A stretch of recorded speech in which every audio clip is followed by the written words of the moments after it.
Nifty का chart है और हम देखेंगे गैप अप गैप डाउन जब होता है तो ट्रेड कैसे करना चाहिए।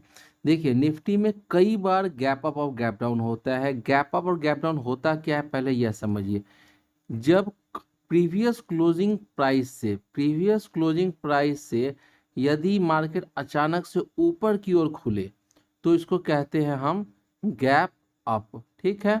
और प्रीवियस क्लोजिंग प्राइस से यही अचानक से नीचे की ओर मार्केट खुलती है तो उसको कहते हैं गैप डाउन। मतलब कि कल जो मार्केट जहां पे बंद हुआ वहां से यदि आज अचानक मार्केट ऊपर खुल जाए तो गैप अप और नीचे खुल जाए तो गैप डाउन। यह एक बेसिक फॉर्मूला है गैप अप और गैप डाउन का, ठीक है। अब यदि आप देखिएगा तो आज 2 अगस्त को यहाँ पे देखिए डिफरेंस कितना था। तो यह जो था यह गैप डाउन था, नीचे की ओर खुला, ऊपर से नीचे की ओर, कल मार्केट ऊपर थी और मार्केट आज नीचे की ओर खुला। तो ये हुआ आपका क्या, gap down opening, gap down opening था। वैसे ही कंसीडर कीजिएगा तो यह देखिए यहाँ पे मार्केट बहुत ऊपर खुली थी तो ये क्या था, गैप अप था, ठीक है।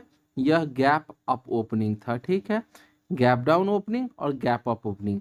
वैसे ही यहाँ पे देखिए ये वाला पॉइंट क्या है, गैप डाउन है, यह वाला क्या है, गैप डाउन है। और ये दोनों चूंकि नीचे की तरफ मार्केट जा रही थी और ये कॉन्टिन्यूअस ये नीचे की ओर खुल रहा था। देखिए ये जो आपका प्राइस है ये है आपका गैप डाउन, गैप डाउन, ठीक है, गैप डाउन, गैप डाउन और ये ऊपर खुला तो गैप अप, ठीक है। यह नीचे खुला तो गैप डाउन।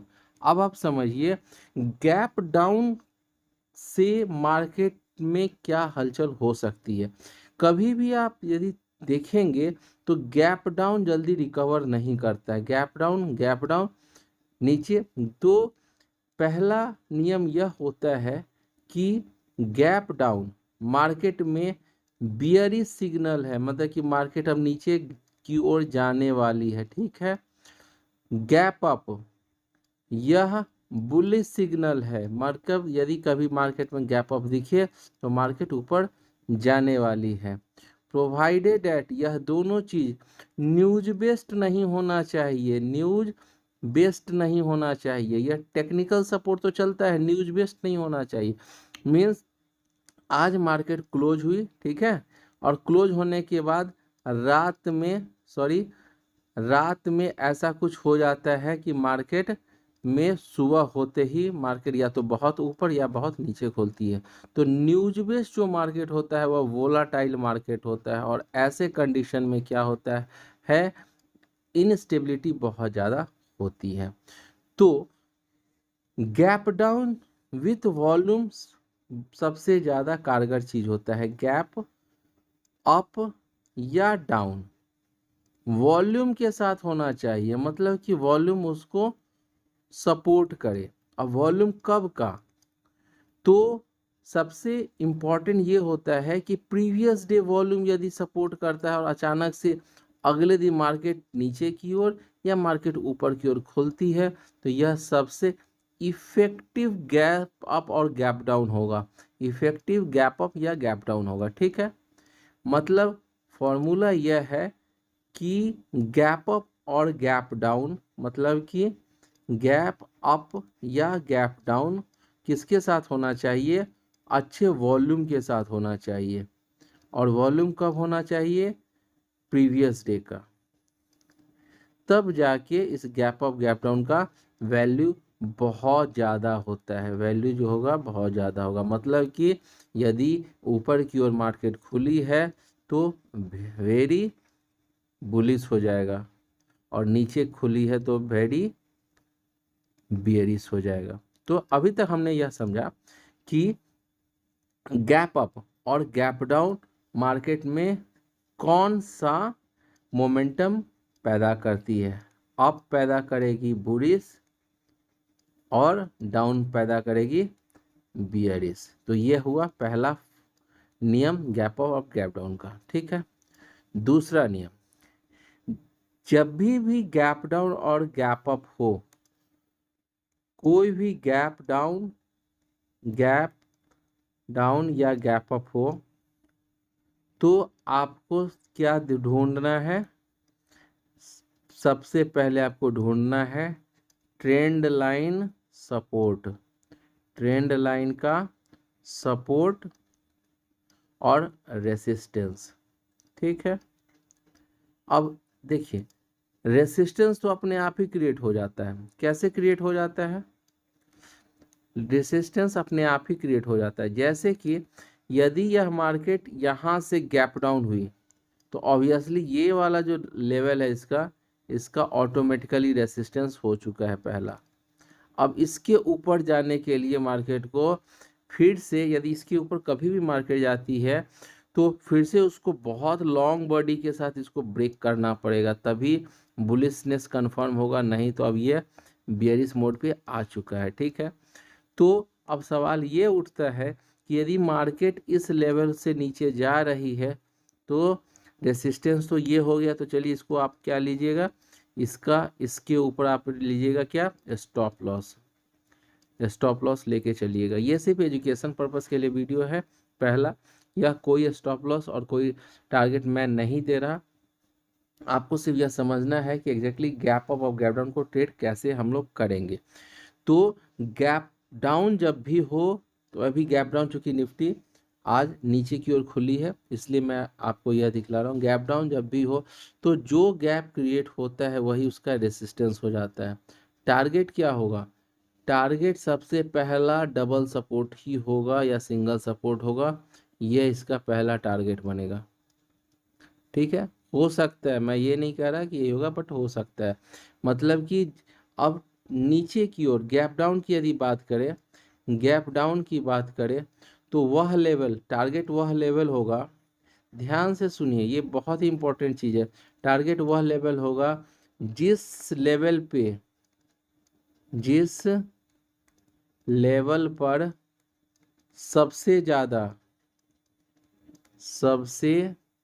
ज़्यादा कैंडल होगा, कैंडल होगा वही उसका सपोर्ट होगा। ठीक है, जिस लेवल पे सबसे ज़्यादा कैंडल होगा मतलब कि कैंडल का बॉटम या हाई कुछ भी हो सकता है, कैंडल का वहाँ पे कंसोलिडेशन होना चाहिए। ठीक है, तो यदि मार्केट यहाँ से नीचे की ओर आती है इस लेवल से, तो सबसे ज़्यादा नंबर ऑफ कैंडल्स इस जोन में है। ठीक है, इस जोन में सबसे ज़्यादा नंबर ऑफ कैंडल्स है, तो यह जोन सबसे पहला इसका सपोर्ट जोन होगा। इसके बाद ही यह नीचे आएगा, फिर इसके नीचे जो सबसे ज़्यादा सपोर्ट्स है, जो कैंडल्स का कंसोलिडेशन है, वो ये वाला लेवल, तो ये इसका दूसरा सपोर्ट बनेगा। ठीक है, एक तो यह तरीका है निकालने का, लेकिन इसमें भी जो हम लोग सपोर्ट रेजिस्टेंस निकालते हैं, इसमें एक चीज़ हमेशा ध्यान रखिएगा कि ये जो लेवल्स है, यह लेवल सिर्फ एक ही ट्रेंड लाइन पे नहीं निकालना चाहिए। इससे क्या होगा कि आपको लॉसेस होने के का जो चांसेस है वह बढ़ने लगेगा। तो उसके लिए हम लोग क्या करते हैं, डबल ट्रेंड लाइन ड्रॉ करके सपोर्ट रेसिस्टेंस निकालने की कोशिश करते हैं। अब इसमें यदि आप देखिएगा तो यह एक एक चैनल था जिसको हम लोग कह सकते हैं क्या, अपवर्ड चैनल था। यह चैनल चल रहा था इसका, किसका, निफ्टी का। अब इसने इसको ब्रेक किया है, तो पहला तो रेसिस्टेंस ने ये क्रिएट कर दिया जो गैप अप था, और दूसरा यह, तो यदि यदि यह लेवल ब्रेक करता है तो यह लेवल आएगा, तो यह भी एक इसका, ये वाला जो पॉइंट है, ये पॉइंट भी एक इसका नीचे में सपोर्ट के रूप में काम करेगा। ठीक है, यदि यह पॉइंट बहुत स्ट्रांगली ब्रेक करता है तब यह इसका दूसरा सपोर्ट लेवल बनेगा। तो कहने का मतलब ये है कि इसको और बड़ा कर दे, कहने का मतलब ये है कि यह वाला जो लेवल है ये इसका अब सप्लाई जोन या रेसिस्टेंस जोन हो चुका है निफ्टी का। ठीक है, ये वाला कंसोलिडेशन आज की डेट में इसका अब ये सपोर्ट जोन हो चुका है।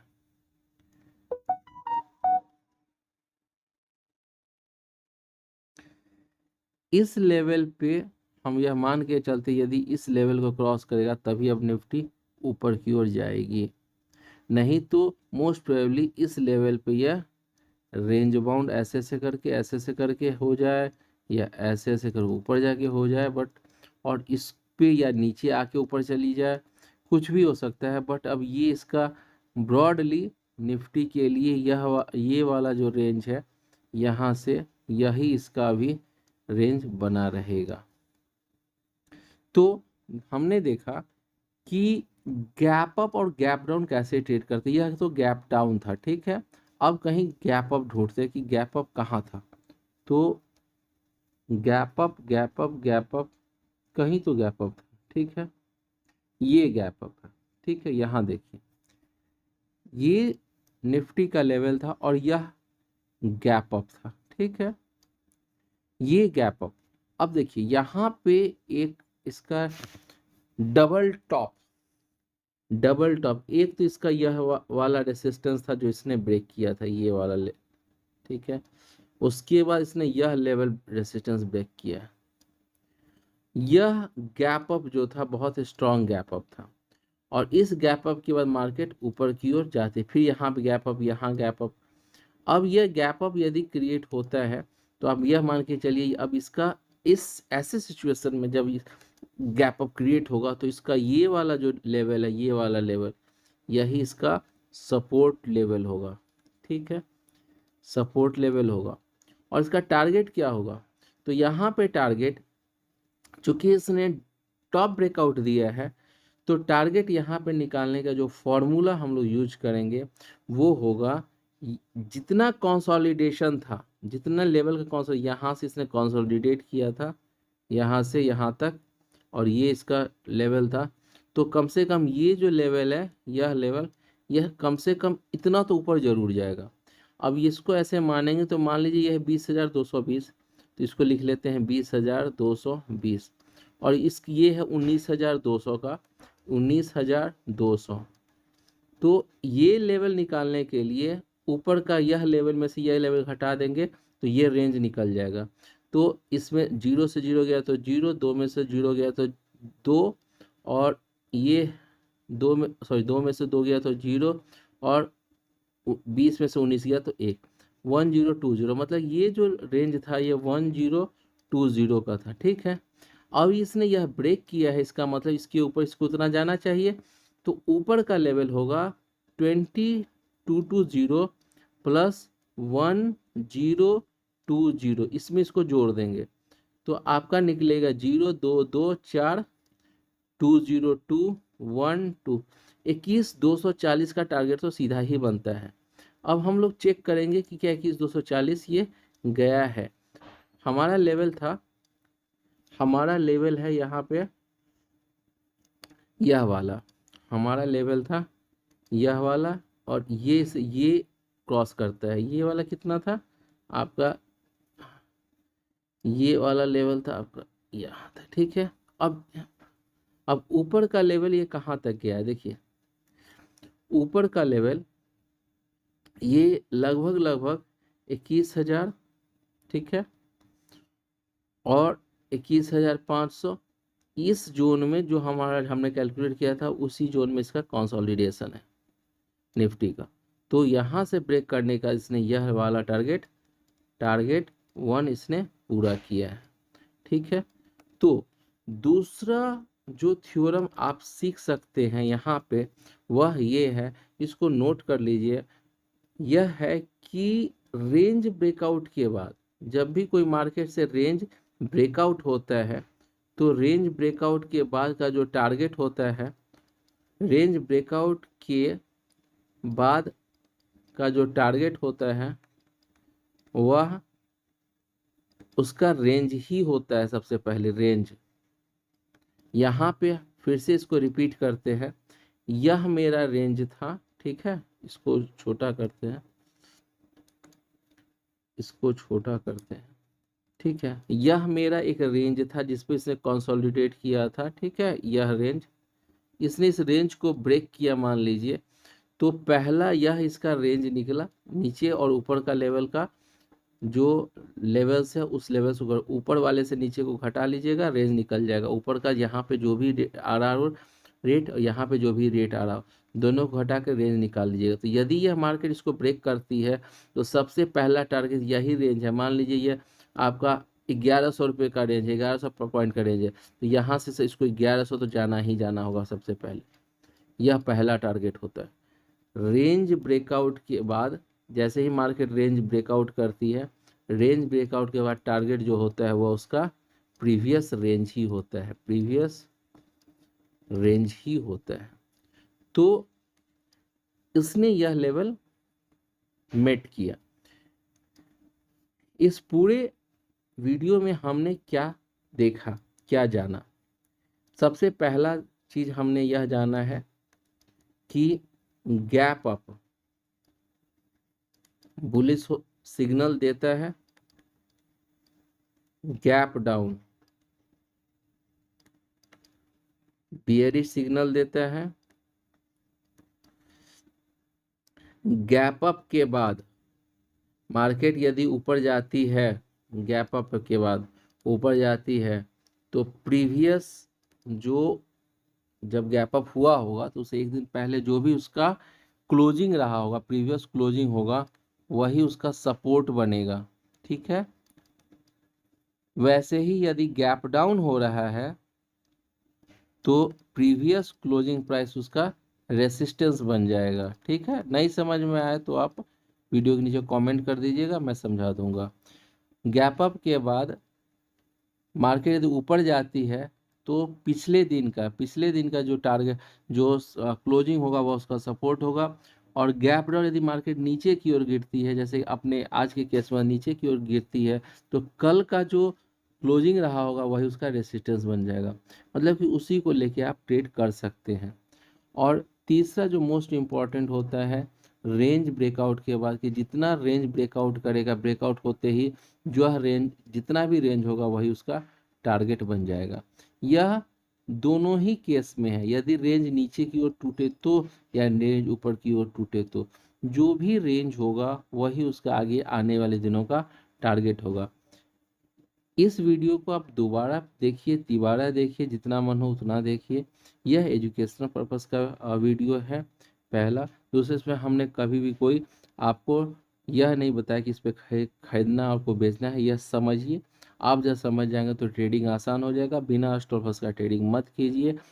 ये इस मार्केट में कोई भी 100% श्योरिटी के साथ नहीं ट्रेड कर सकता है। स्टॉप लॉस जरूर लीजिए। Happy trading. मैं हूं नवेंदु और आप देख रहे हैं चेक स्टॉक। अच्छा लगे तो ज़रूर सब्सक्राइब कीजिएगा और बुरा लगे तो तुरंत कमेंट कीजिएगा और अच्छा बनाने की कोशिश करेंगे। धन्यवाद। जय हिंद, जय भारत।